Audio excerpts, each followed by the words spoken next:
Hi all അസ്സലാമു അലൈക്കും welcome back. ഇന്നത്തെ നമ്മുടെ റെസിപ്പി ഒരു കപ്പ് അരിപ്പൊടിയും ബാക്കി വരുന്ന ചോറും കൊണ്ട് ആരും കൊതിക്കുന്ന ഒരു അടിപൊളി ബ്രേക്ക്ഫാസ്റ്റ് ആണ് തയ്യാറാക്കാൻ പോകുന്നത്.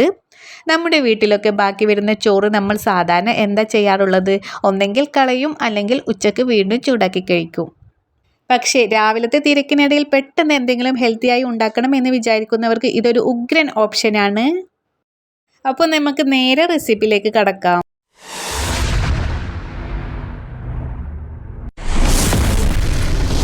ആദ്യം തന്നെ നമുക്കൊരു പാത്രം എടുക്കാം. അതിലോട്ട് 250 ml കപ്പിന് ഒരു കപ്പ് അരിപ്പൊടി ചേർത്തി കൊടുക്കാം. വറുത്തതോ വറുക്കാത്തതോ എടുക്കാം കേട്ടോ. അതിലോട്ട് സെയിം അളവിൽ തന്നെ നമുക്ക് 2 കപ്പ് ചോറാണ് കേട്ടോ ചേർത്തി കൊടുക്കുന്നത്. നമ്മൾ ബാക്കി വന്ന ചോറ് എടുക്കാം. നമ്മൾ ഫ്രിഡ്ജിലൊക്കെ വെച്ചിട്ടുണ്ടായിരിക്കില്ല, അത് എടുക്കാം കേട്ടോ.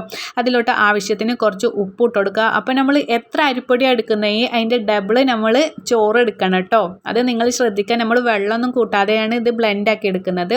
ഇനി ഒരു മിക്സിയുടെ ജാറിലോട്ട് നമുക്ക് മിക്സാക്കി വെച്ച നമ്മുടെ ഈ മിക്സ് ഉണ്ടല്ലോ, അത് നമുക്ക് ചേർത്തി കൊടുക്കാം. മുഴുവനായിട്ട് തന്നെ ഞാൻ ചേർത്തി കൊടുക്കുന്നുണ്ട്. ഇനി നമുക്കിത് കൂടുതൽ നല്ല അരച്ചെടുക്കരുത് കേട്ടോ.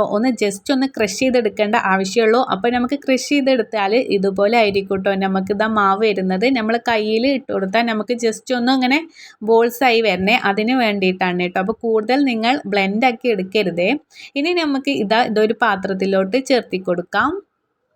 കണ്ടോ, ഇതുപോലെ ആയിരിക്കണം കേട്ടോ. നമുക്ക് ഇങ്ങനെ കയ്യിലെടുക്കുമ്പോൾ ഇങ്ങനെ ഒട്ടിപ്പിടിക്കാതെ ഇങ്ങനെ ഉരുളായിട്ട് കിട്ടണം കേട്ടോ. അപ്പോൾ നമ്മുടെ കയ്യിൽ ജസ്റ്റ് ഒന്ന് നമുക്ക് ഓയിൽ ഒന്ന് സ്പ്രെഡ് ചെയ്യാം. അതല്ലെങ്കിൽ നമ്മുടെ പത്തിരി പ്രസ് ഉണ്ടല്ലോ, നമ്മുടെ വീട്ടിൽ പത്തിരി പ്രസ് ഉണ്ടെങ്കിൽ അതിലൊന്ന് ഓയിൽ സ്പ്രെഡ് ചെയ്ത് കൊടുക്കുക. ഇനി നമുക്ക് ഒരു ഉരുള വെച്ച് കൊടുത്തിട്ട് നമുക്ക് ഒന്ന് ജസ്റ്റ് ഒന്ന് അമർത്തി കൊടുക്കുക. കൂടുതൽ നമ്മൾ അമർത്തി കൊടുക്കരുത് കേട്ടോ, ചെറുതായിട്ടൊരു കട്ടി ഉണ്ടായിരിക്കണേ. അതും അല്ലെങ്കിൽ രണ്ടാമത്തെ ഓപ്ഷനാണ്, നമുക്ക് ഇങ്ങനത്തെ ഒരു പ്ലാസ്റ്റിക് കവർ എടുത്തിട്ട് അതിൽ ഓയിൽ സ്പ്രെഡ് ചെയ്യുക. എന്നിട്ട് ഒരു ഉരുള എടുത്തിട്ട് നമുക്ക് അതിൽ വെച്ച് കൊടുത്തിട്ട് ഒരു വെയിറ്റുള്ളൊരു പ്ലേറ്റ് എടുത്തിട്ട് നമുക്ക് മുകളിൽ ഒന്ന് പ്രസ് ചെയ്ത് കൊടുത്തിട്ട് ഒന്ന് ഇങ്ങനെ തിരിച്ചു കൊടുക്കുക കേട്ടോ. അപ്പോഴും നമുക്കിതാ ഇതുപോലെ റെഡിയായി കിട്ടുവേ. ഇനി നമുക്ക് ഷേപ്പൊക്കെ വേണമെന്നുണ്ടെങ്കിൽ ഒരു ബൗളോ അല്ലെങ്കിൽ നമുക്ക് എന്തെങ്കിലും കുപ്പികളോ അടപ്പൊക്കെ ഉണ്ടായിരിക്കുമല്ലോ, അത് വെച്ചിട്ടും ഇങ്ങനെ ജസ്റ്റ് ഒന്ന് പ്രസ് ചെയ്ത് കൊടുത്താൽ അങ്ങനെ ഷേപ്പിലായിട്ട് കിട്ടുവേ. ഇങ്ങനെ നമുക്ക് എല്ലാതും ചെയ്തെടുക്കാം. കണ്ടോ, നല്ല പെർഫെക്റ്റ് ആയിട്ട് തന്നെ വന്നിട്ടുണ്ട്.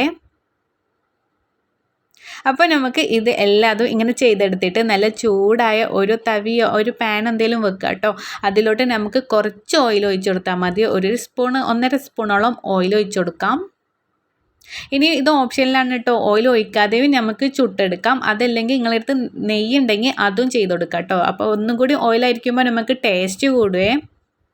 ഇനി ഞാൻ 4 എണ്ണം വെച്ചിട്ടാണ് കേട്ടോ ചുട്ടെടുക്കുന്നത്. നമുക്കിതാ ഒന്ന് ആവി പുറത്ത് വരുമ്പോൾ നമുക്കൊന്ന് മറിച്ചിട്ട് കൊടുക്കാം. തിരിച്ചും മറിച്ചും 1-2 വട്ടം മറിച്ചിട്ട് കൊടുക്കാം.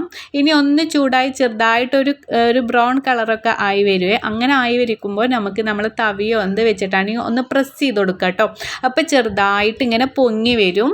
നമ്മൾ കൂടുതലായിട്ട് പൊങ്ങി വരുമൊന്നുമില്ല, പക്ഷേ ജസ്റ്റ് ഒന്ന് ചെറുതായിട്ടൊന്ന് പൊങ്ങി വരും കേട്ടോ. അങ്ങനെ നമുക്ക് ചെയ്തെടുക്കാം. ഇതിൻ്റെ പ്രത്യേകത എന്താണെന്നറിയാം നിങ്ങൾക്ക്? ഇത് കഴിക്കുമ്പോൾ നമ്മൾ ചോറ് കൊണ്ടാണ് ഇത് ഉണ്ടാക്കിയതെന്ന് ആരും പറയില്ല കേട്ടോ. അത്രക്കും ക്രിസ്പിയും അതേസമയം ഉള്ളിൽ നല്ല സോഫ്റ്റുമാണേ. ഇതുപോലെ കളറിംഗ് ഒക്കെ ആയിക്കഴിഞ്ഞാൽ ഇതൊരു പ്ലേറ്റിലോട്ട് മാറ്റാം. അപ്പോൾ ഇത്രയേ ഉള്ളൂ കേട്ടോ. ഈസി ആയിട്ട് ഒരു 5-10 മിനിറ്റിൻ്റെ ഉള്ളിൽ തയ്യാറാക്കാൻ പറ്റുന്ന ഒരു അടിപൊളി ഒരു ബ്രേക്ക്ഫാസ്റ്റാണ്. രാവിലെ ഓഫീസിൽ പോകാൻ തിരക്കുള്ളവർക്കും ഇനിയിപ്പോൾ സ്കൂളൊക്കെ തുറക്കാൻ നേരത്ത് നമ്മൾ കുട്ടികളെ സ്കൂളിൽ വിടാൻ ധൃതി കൂട്ടുന്ന അമ്മമാർക്കും ഈ റെസിപ്പി വലിയൊരു ആശ്വാസമായിരിക്കും. കാരണം മാവ് പുളിക്കാൻ വെക്കേണ്ട, അരച്ചു കഴിഞ്ഞാൽ ഉടനെ തന്നെ നമുക്കിത് ഉണ്ടാക്കി തുടങ്ങാം. അപ്പം നമ്മുടെ അരിപ്പത്തിൽ ഇതാ അടിപൊളിയായിട്ട് റെഡി ആയിട്ടുണ്ടോ. നമ്മൾ സാധാരണ അരിപ്പത്തിൽ ഉണ്ടാക്കുമ്പോൾ കുഴക്കാനും പരത്താനും അങ്ങനെ കുറേ ടൈമൊക്കെ പോകും കേട്ടോ. ഇനിയിപ്പോൾ ഇൻസ്റ്റൻ്റ് ആയിട്ട് ഉണ്ടാക്കിയെടുക്കാൻ പറ്റുന്ന ഒരു അടിപൊളി ബ്രേക്ക്ഫാസ്റ്റ് അല്ലേ ഇത്.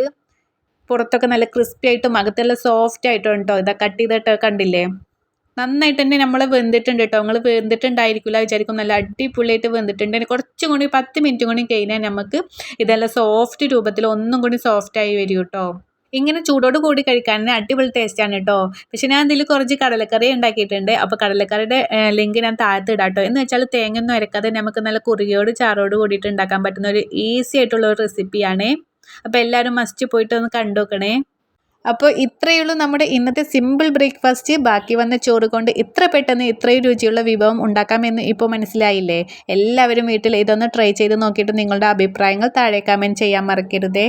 ഇതുപോലുള്ള റെസിപ്പികൾക്കായിട്ട് ചാനൽ ഒന്ന് സബ്സ്ക്രൈബ് ചെയ്യുക. ഇൻഷാ അല്ലാഹ് നല്ലൊരു റെസിപ്പി കൊണ്ട് വീണ്ടും കാണാം. അതുവരേക്കും എല്ലാവരും സേഫ് ആയിരിക്കുക, ഹാപ്പി ആയിരിക്കുക. അപ്പോൾ okay, bye bye, thank you.